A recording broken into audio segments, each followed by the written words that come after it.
Captain Lee Temin stood on the bridge of Earth's first diplomatic ship, the Sole Hope. His hands were steady, but his heart raced. Today would change everything for humanity.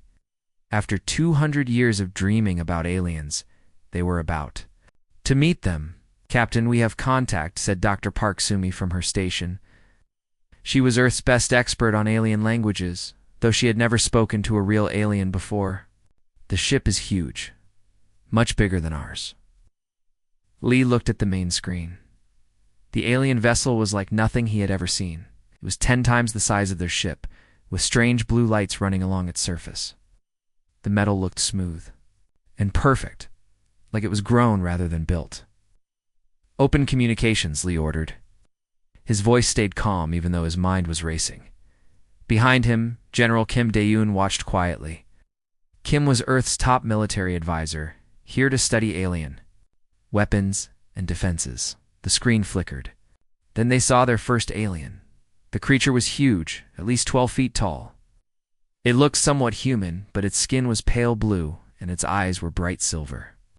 It wore what looked like armor made of the same smooth metal as their ship. When it spoke, its voice was deep and commanding. "I am Admiral Orcs of the Valkan Hegemony," the alien said. Dr. Park's translation device worked perfectly. "You are from the small world called Earth, yes? We've been watching you." "I am Captain Lee Temin," Lee replied, trying to sound confident. "We come in peace, seeking friendship between our peoples."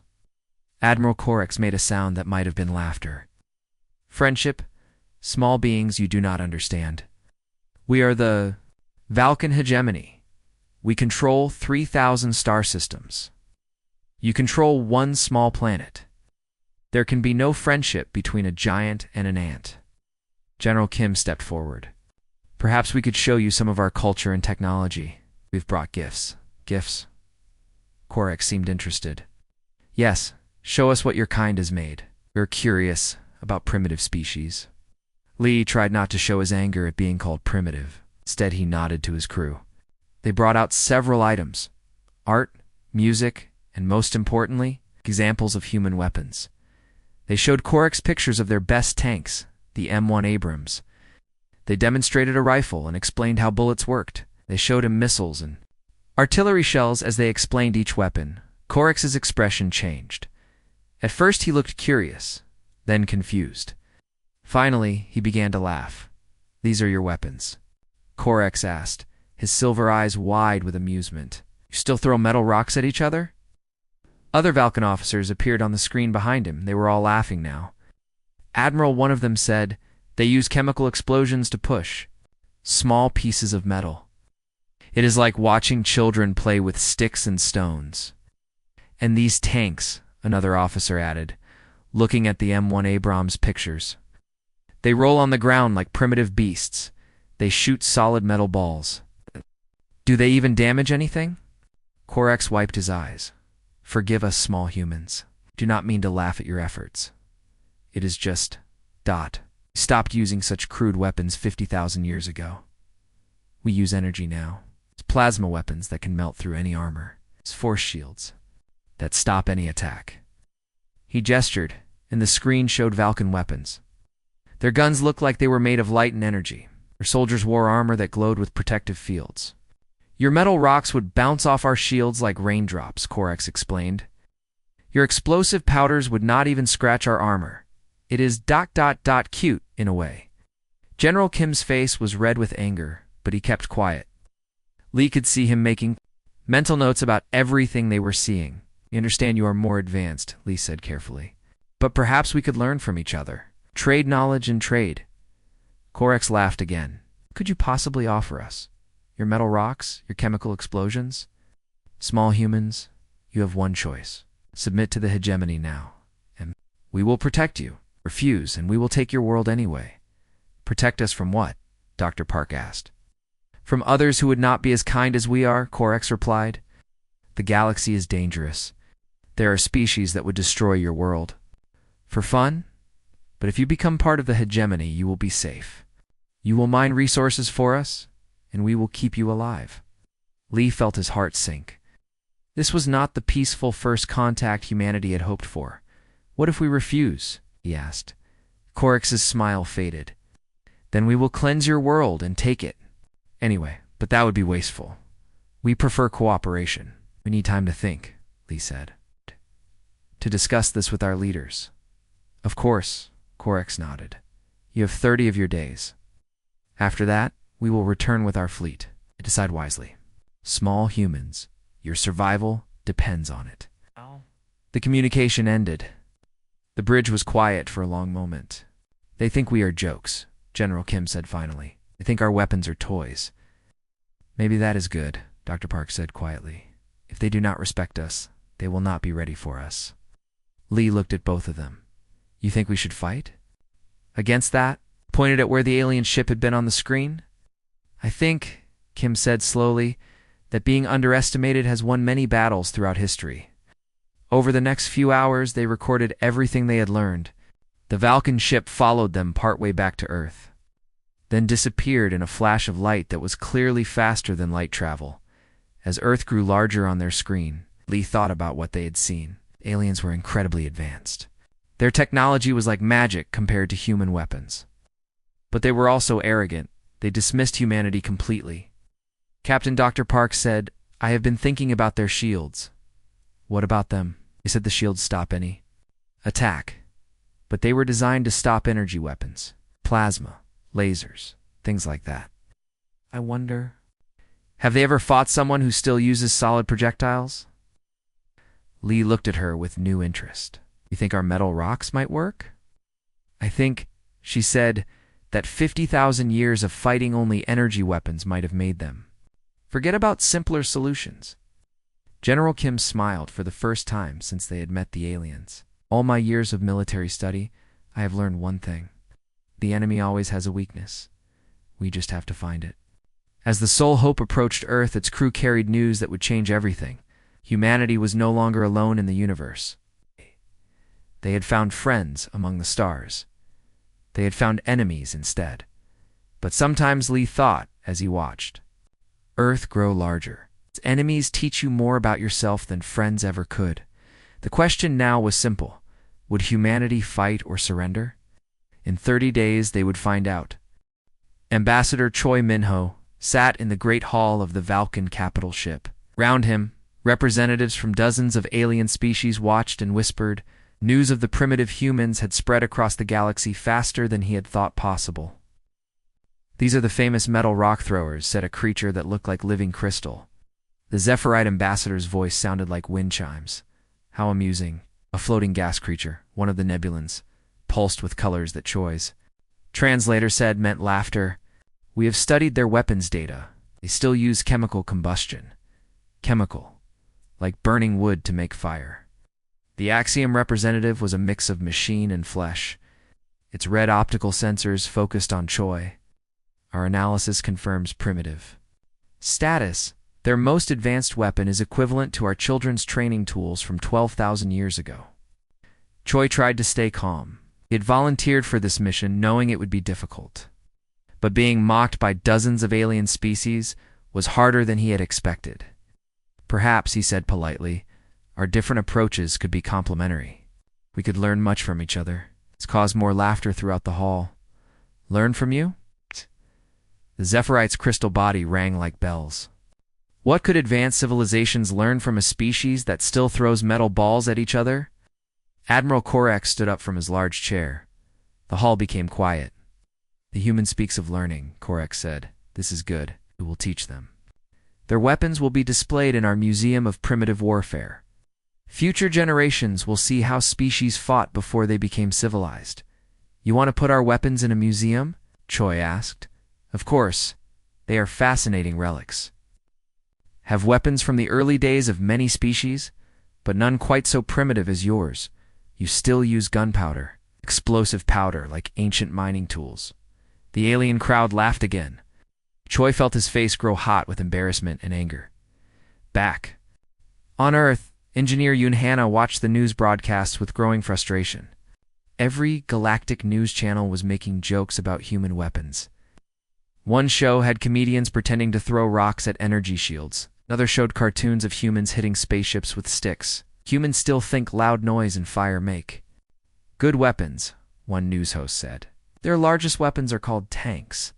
They are metal boxes that roll on tracks like ancient farming equipment.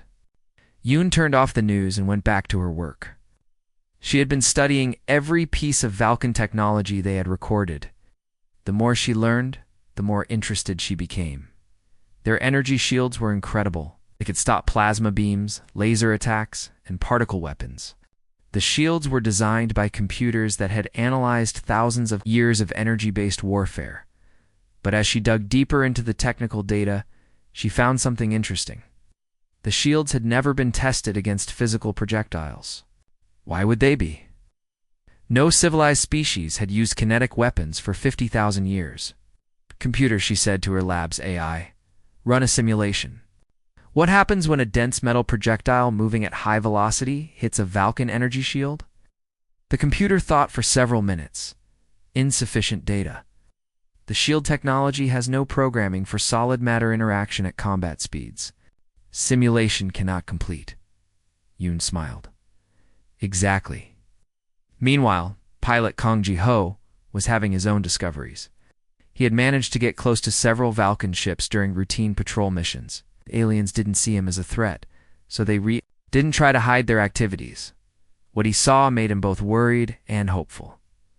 The Vulcan ships were incredibly advanced. They could move faster than anything humans had built. Their weapons could probably destroy Earth cities from orbit. But their tactics were strange. The Vulcans flew in perfect formations. They moved predictably. Their battles, when Ji-ho watched recordings, looked more like dances than fights. They fight like they are playing chess, he reported to his commanders. Everything is planned. Everything follows rules. But what if someone doesn't follow the rules? Back in the diplomatic hall, Admiral Orcs was explaining the terms of surrender. To Ambassador Choi, your species will provide workers for our mining operations, Orcs said. You will give us 20% of your industrial output. In return, we will protect you from other species who might be less kind. And if we refuse, Choi asked, then we will take what we need anyway. But many of your people will die in the process. This is wasteful. Better to surrender now. Around the hall, other alien ambassadors nodded in agreement. This was how things worked in the galaxy. Strong species ruled. Weak species served. I need to communicate with my government, Choi said. Of course, but do not take too long. Patience has limits. That night, in his quarters on the Vulcan ship, Choi sent encrypted messages back to Earth. The news was not good. The entire galaxy saw humans as primitive jokes. No one would help them. No one believed they could fight the hegemony. But there was other news too. The aliens have never fought kinetic weapons, Yoon reported. Their shields are designed for energy only. Their tactics are rigid, Ji-ho added. They expect enemies to fight like them. Their armor is light, reported another engineer who had studied the recordings. It is designed to spread out energy attacks, but against solid impacts. Oh. General. Kim reviewed all the reports. The news from space was bad. Earth was alone, no allies, no one who respected them. But the technical reports were interesting. They think we are primitive, he said to his staff. Maybe we are, but primitive does not mean wrong. Sir, asked Colonel Jang Woo-sik, commander of Earth's tank divisions. How many main battle tanks do we have ready? Kim asked. About 3,000 M1 Abrams plus 2,000 other modern tanks. Why? Kim looked at the reports again. Energy shields that had never faced kinetic weapons. Light armor designed for energy dispersion. Rigid tactics that expected predictable enemies. Because, he said slowly, sometimes old solutions work better than new ones. Across Earth, military leaders were having similar conversations. The aliens laughed at human weapons. The whole galaxy thought kinetic weapons were jokes, but humans had been fighting with kinetic weapons for thousands of years. They knew how to use them. They knew their strengths and weaknesses, and most importantly, they knew something the galaxy had forgotten. Sometimes the best weapon is the one your enemy doesn't understand. As the deadline approached, humanity made its choice. They would not surrender. They would fight. And maybe, just maybe, the galaxy's laughter would turn to something else entirely. Part 3. Preparation for War. Colonel Jang Woo-sik walked between the rows of M1 Abrams tanks. Each one was being prepared for battle by crews who knew they might not survive the coming fight. The tanks looked old compared to Vulcan technology, but they were Earth's best hope. Sir called Tank Commander Oh Sung-ho from his position on top of his tank. We have finished the modifications. Jang climbed up to look. The tank's main gun had been fitted with new targeting computers. The armor had been upgraded with reactive plating. Most importantly, they had new ammunition. The new shells will work, Jang asked. Engineer Yoon says they will punch through. Vulcan armor, like paper, Oh replied. His crew was below him, checking systems. Gunner Bae Minji was calibrating the main gun. Driver Han Jo-won was testing the engine. Loader Kat Ta-young was arranging the new ammunition. Good, Jang said, because in 15 days, we find out if she is right. Across the world, similar preparations were happening. Captain Song Hyeri was training artillery crews with new smart shells. These shells could change direction in flight and had targeting computers that could track moving enemies. Remember, Song told their gunners, the aliens expect energy weapons. They do not expect artillery shells falling from the sky at twice the speed of sound. Major Lim Dong-hae was training special forces in new tactics. His soldiers would use small, kinetic weapons to attack Vulcan positions from unexpected angles. They fight like they are dancing, he told his troops. Beautiful formations. Perfect spacing. But what happens when someone breaks the pattern? In her laboratory, engineer Yoon Hana was working 18 hours a day. She had discovered something amazing about Vulcan technology. Their energy shields were incredibly advanced, but they had a fundamental flaw. Dr. Park, she called to the xenobiologist, look at this simulation. The computer screen showed a Vulcan energy shield being hit by different weapons. Plasma beams were absorbed. Laser attacks were deflected. Particle weapons were neutralized. Then the simulation showed a simple metal shell hitting the shield. The shell went right through. The shield does not recognize it as a threat, Yoon explained. To the shield's computer, it is just debris, space dust. The shield lets it pass through without stopping it. Dr. Park stared at the screen. You mean their perfect defense is useless against our primitive weapons? Exactly, and their armor is worse. Look, the next simulation showed Vulcan personal armor. It was designed to spread energy attacks across its surface, making them harmless. But when a bullet hit it, the armor cracked like glass. They have not fought kinetic weapons in 50,000 years, Yoon said. They forgot how to defend against them. This information was sent to every military base on Earth. Suddenly, human weapons did not seem so primitive anymore, but the aliens were still watching. Vulcan scout ships intercepted some human communications. Admiral Korex read the reports with amusement. They are preparing to fight us, he told his officers. With their metal rocks and chemical explosions, should we be concerned? Asked his second-in-command.ko. Rex laughed. Concerned? About metal balls flying through space? Our shields will stop them easily. Our armor will deflect them like rain. Let them prepare. It will make their defeat more educational.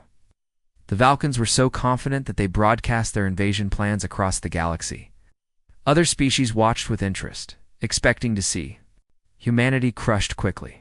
Metal rock throwers think they can fight the hegemony, one news host said. This will be amusing to watch. Perhaps we should record it, suggested another. Future species can study how primitive weapons fail against advanced technology. On Earth, humanity's leaders knew they were alone. No help was coming from the galaxy, but that was acceptable. Humans had always been best when fighting alone.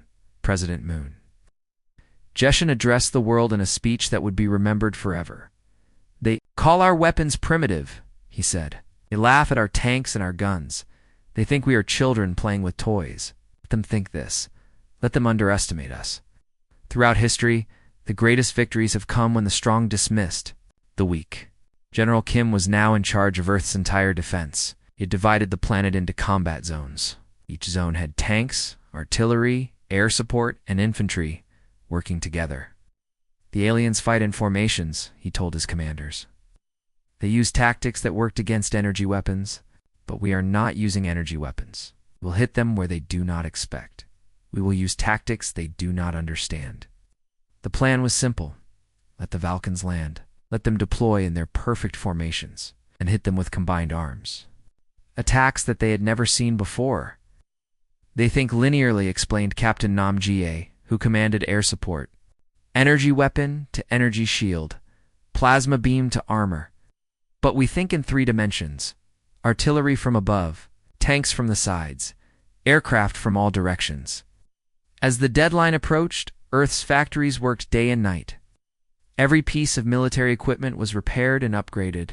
Every soldier was trained and ready. The most important work was being done by Oh Seung-ho's tank crew and hundreds like them. They practiced loading, aiming, and firing until they could do it in their sleep. They memorized the weak points of Vulcan. Vehicles. They planned tactics for fighting enemies who could fly. Gunner Bayo called during one practice session. Yes, Commander, Minji replied from her position at the main gun. When we face them, remember, they expect us to miss. They expect our weapons to bounce off their shields. They expect us to fail. What if we do fail? Asked Driver Han from his position. Oh looked at his crew. They were young, like him. They had families. They wanted to live. But they also knew what would happen if they lost. Then we fail fighting, he said. We fail as humans, not as slaves. In the final days, strange reports came from the Vulcan. Scouts. Human military activity had increased dramatically. But the Vulcans were not worried. They are building more metal boxes on tracks, one scout reported. They have gathered their primitive aircraft. They are preparing to fight with chemical weapons and kinetic projectiles. How many? Asked Admiral Corex. Thousands of tanks, hundreds of aircraft, artillery positions across all continents. They are mobilizing their entire military. Corex nodded with satisfaction. Good, when we defeat their entire military in one battle, there will be no resistance afterward. But there were other reports too. Reports that were harder to understand. Humans are acting strangely. One scout said they are excited, happy. Even they should be terrified. Primitive species often react strangely to superior force, Corex explained. They probably do not understand how outmatched they are. On the last day before the invasion, Colonel Zhang visited Oh Seung-ho's tank one final time. Are you ready, Commander? He asked. Oh looked at his tank, then at his crew. Bei was checking her targeting system one last time. Han was running final diagnostics on the engine. Ko was organizing ammunition with the care of an artist. Sir, Oh said, we have been ready our whole lives, just did not know it. The aliens think our weapons are jokes, Zhang said. Tomorrow, we show them the punchline. As night fell on Earth, humanity waited. In bunkers and bases around the world, soldiers checked their equipment and said their prayers. They knew that. Odds, they knew they were facing an enemy that controlled 3,000 star systems. But they also knew something the galaxy had forgotten. Sometimes, the oldest solutions are still the best solutions, and sometimes, being underestimated is the greatest advantage of all. General Seo Kyungmin stood in the underground command center, watching screens that showed the entire planet. Above them, 50 Vulcan warships had just entered Earth's atmosphere. The invasion had begun. All units, this is command, she spoke. Into her headset, the enemy is landing. Remember your training. Trust your weapons. Show them what humans can do. Across the world. Soldiers heard her words and felt their fear turn to determination. In the Korean mountains, Tank Commander Oh Suncho watched through his periscope as Vulcan dropships landed in the valley below. The ships were beautiful, like silver teardrops that floated down from the sky without making a sound. Driver Han, how are we looking? Oh asked. Engine is perfect, Commander, Han Jawan replied from his position. We can move fast when you give the word, Gunner Bei. Target acquisition. Systems are green, Commander, Bei Minji answered. I have a clear view of the landing zone. Loader KO. Ammunition ready, sir, Ko Taeyong said. High-velocity armor-piercing shells loaded and standing by. The Vulcan ships opened like flowers. Troops poured out in perfect formations. They moved like they were dancing, each soldier knowing exactly where to go. Their armor gleamed with energy shields. Their weapons hummed with power. O had never seen anything so beautiful or terrifying. Captain Name, O called on his radio to the air support coordinator. Do you see what I see? Captain Nam Jie was watching from her command aircraft high above. I see them, O. They are forming up in the open ground. Perfect target formations, are they crazy? Asked Gunner Bay. O replied, watching the aliens through his scope. They are confident. Look how they move. They expect us to shoot energy weapons at their shields. They expect our weapons to bounce off.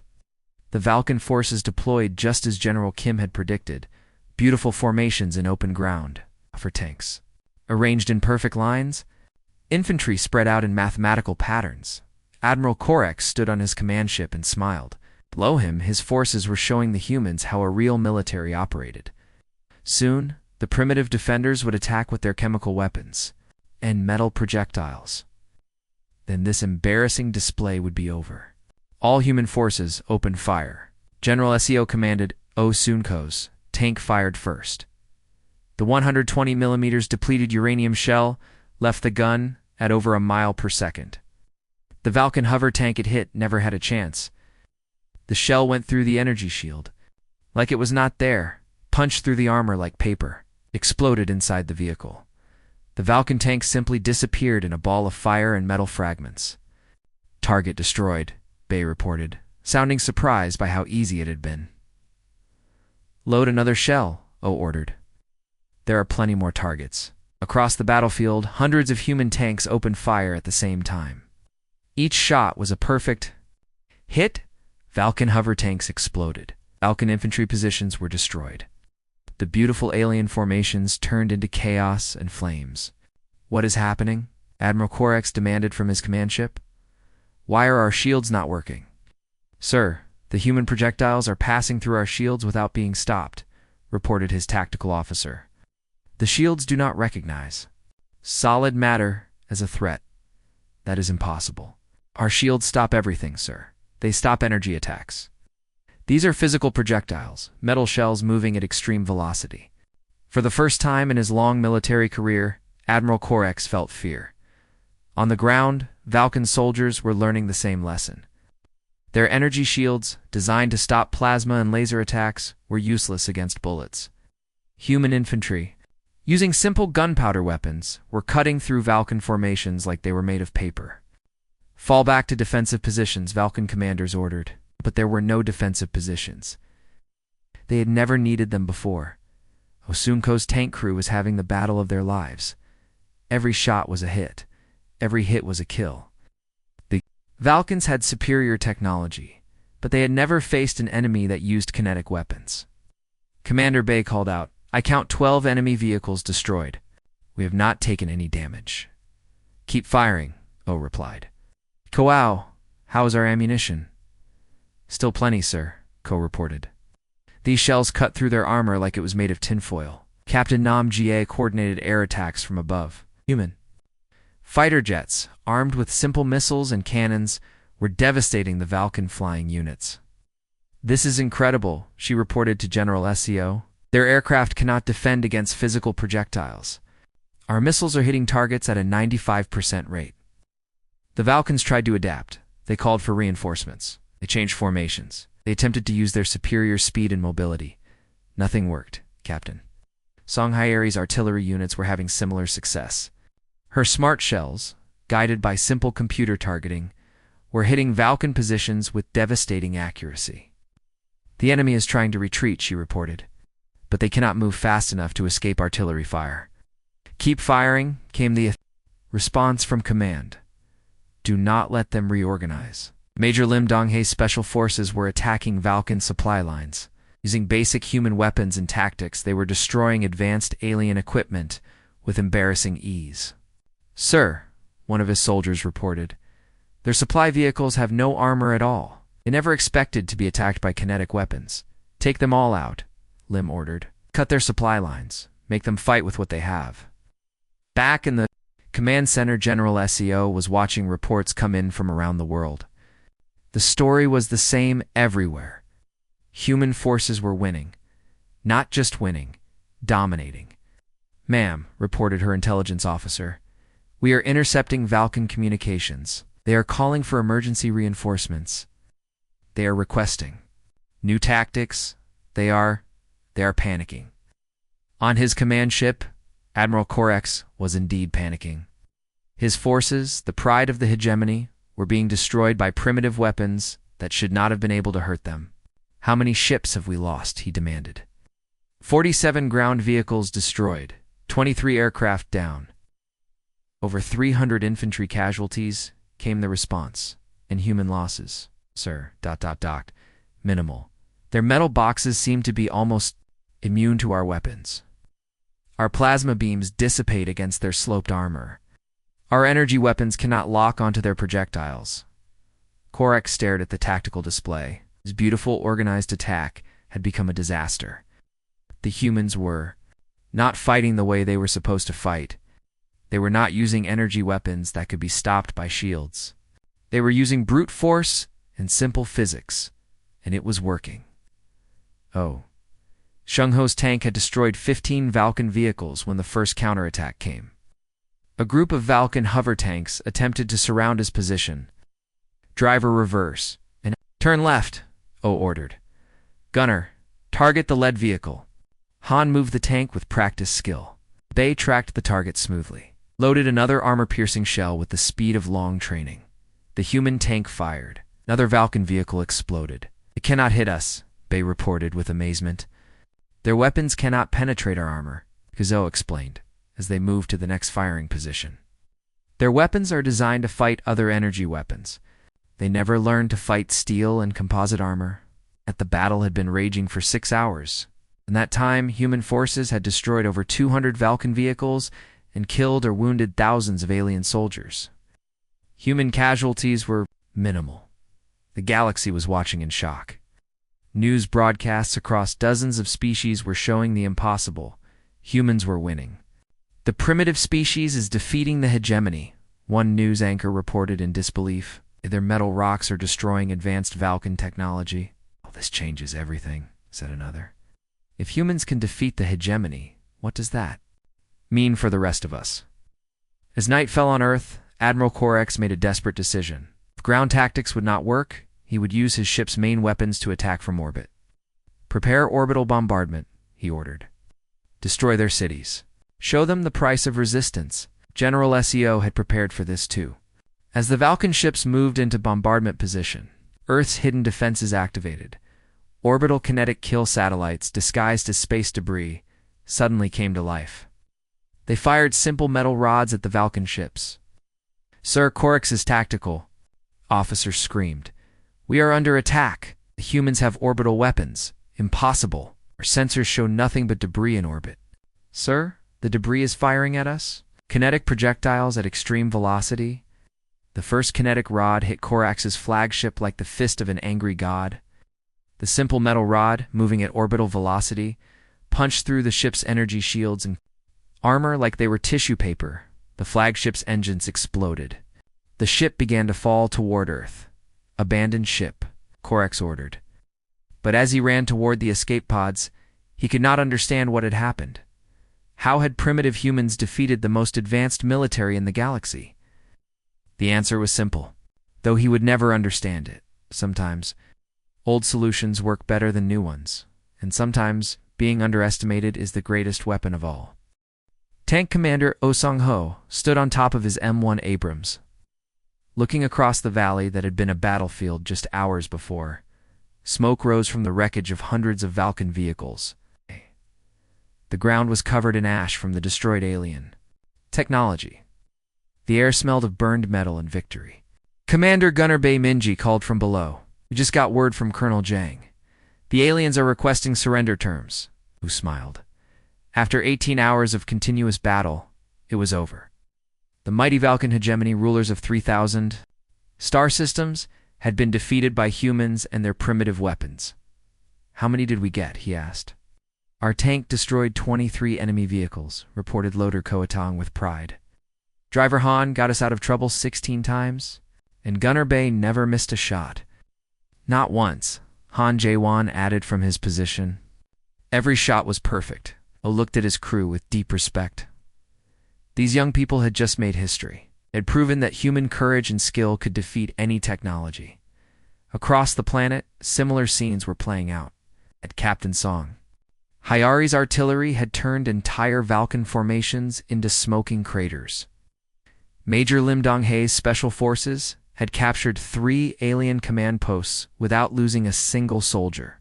Captain Nam Ji-hee's air force had shot down every Valkan aircraft that entered Earth's atmosphere. The most dramatic moment had come when Admiral Korix's flagship crashed into the Pacific Ocean.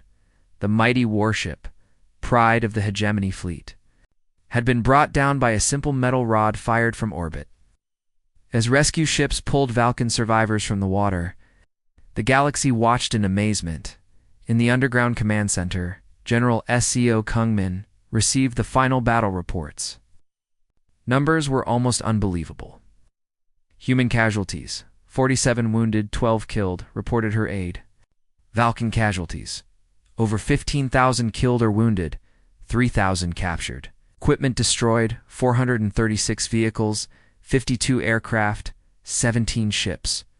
And our equipment losses: 6 tanks damaged, all repairable. 2 aircraft lost to accidents. No major equipment destroyed by enemy action. General Seo sat back in her chair. In her worst nightmares, she had expected to lose half of Earth's military in the first day. Instead, they had won the most one-sided victory in military history. The reason was simple. The Valkans had forgotten how to fight kinetic weapons. For 50,000 years, they had only faced enemies using energy-based technology. Their shields, their armor, their tactics, everything was designed for energy warfare. But humans still remembered the old ways. They knew how to use mass and velocity as weapons. They understood that sometimes the simplest solution is the best solution. President Moon Jae-in addressed the world from the same podium where he had announced humanity's decision to fight. "Today, we have learned something important," he said. "We are not primitive. We are not inferior. We are different. And sometimes being different is exactly what you need to win." Admiral Korix, pulled from the ocean and treated for his injuries, found himself in a human medical facility. As he recovered, he watched news broadcasts showing the battle from human perspectives. What he saw changed his understanding of warfare forever. Human tanks moving in coordinated attacks, using terrain and combined arms tactics that the Valkans had never seen before. Artillery strikes that came from impossible angles. Infantry using cover and movement in ways that energy-based armies had forgotten.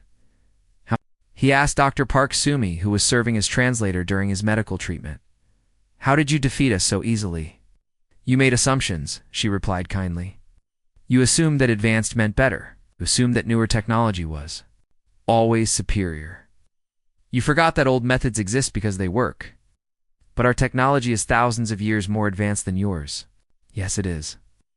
But you designed all of it to fight enemies like yourselves. You never considered fighting enemies like us." Korix was quiet for a long moment. "We have ruled the galaxy for 10,000 years. We believed we were unbeatable. You were unbeatable by anyone who fought like you," Dr. Park said. "But we don't fight like you. We fight like humans." The news of humanity's victory spread across the galaxy faster than anyone had expected. Species that had mocked human weapons were now studying them with intense interest. Military academies that had dismissed kinetic weapons as primitive relics were now adding courses on pre-energy warfare tactics. The Zephyrite, who had laughed at human metal rocks, placed urgent orders for kinetic weapons from Earth's arms manufacturers. The Nebulans began researching solid projectile systems for the first time in millennia. Even the advanced Axiom started incorporating kinetic weapons into their military doctrines. "The humans have reminded us of something we forgot," said one Axiom military analyst on a galaxy-wide news broadcast. "Sometimes the oldest ideas are the best ideas." Colonel Jang Wusik found himself promoted to general and appointed as Earth's new military advisor to the galaxy. His first meeting was with representatives from dozens of species, all wanting to learn about human military tactics. The key, he explained to the assembled aliens, is not the weapons themselves. It is understanding that there is no perfect weapon and no perfect defense.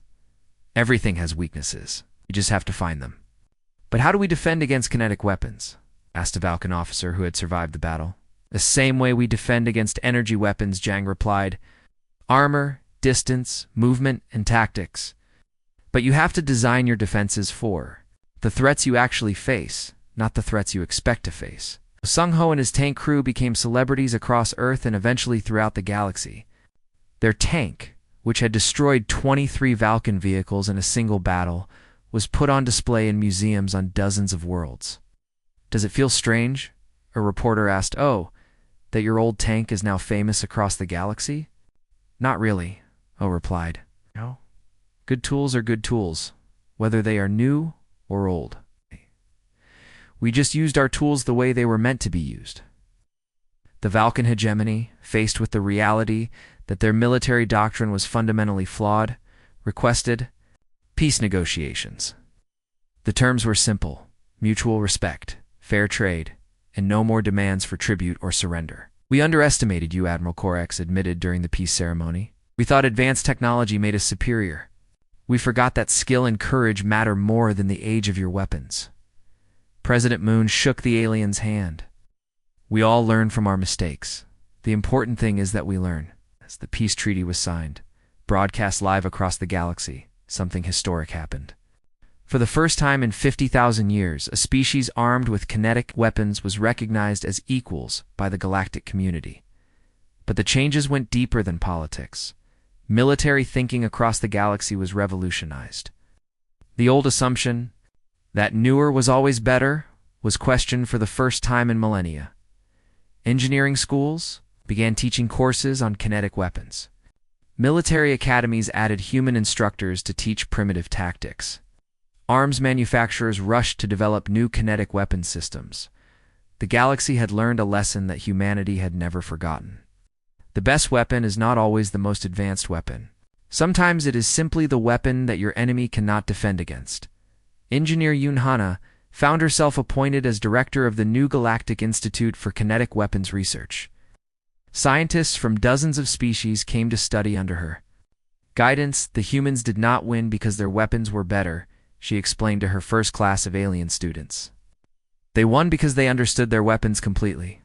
They knew their strengths and weaknesses. They used them correctly. But surely advanced energy weapons are superior? Asked a young Valkan student. Superior for what? Yoon replied. Energy weapons are excellent against targets designed to fight. Energy weapons. But what if your target is designed to fight something else? What if your enemy uses different tactics than you expect? The student was quiet, thinking. The lesson, Yoon continued, is not that old weapons are better than new weapons. The lesson is that different weapons are good for different purposes. A wise military uses the right weapon for each situation. Years later, Shang Ho was invited to speak at the Galactic Military Academy on Valkan Prime, standing before an audience of alien officers. He looked out at faces that had once dismissed humanity as primitive. When we first met your people, he said, you laughed at our tanks. You called them metal boxes on tracks. You were not wrong. That is exactly what they are. The audience was silent, listening. But sometimes, O continued, a metal box on tracks is exactly what you need. Sometimes simple is better than complex. Sometimes old is better than new. The wise soldier chooses the right tool for the job, not the newest tool available. A young Valkan officer raised his hand.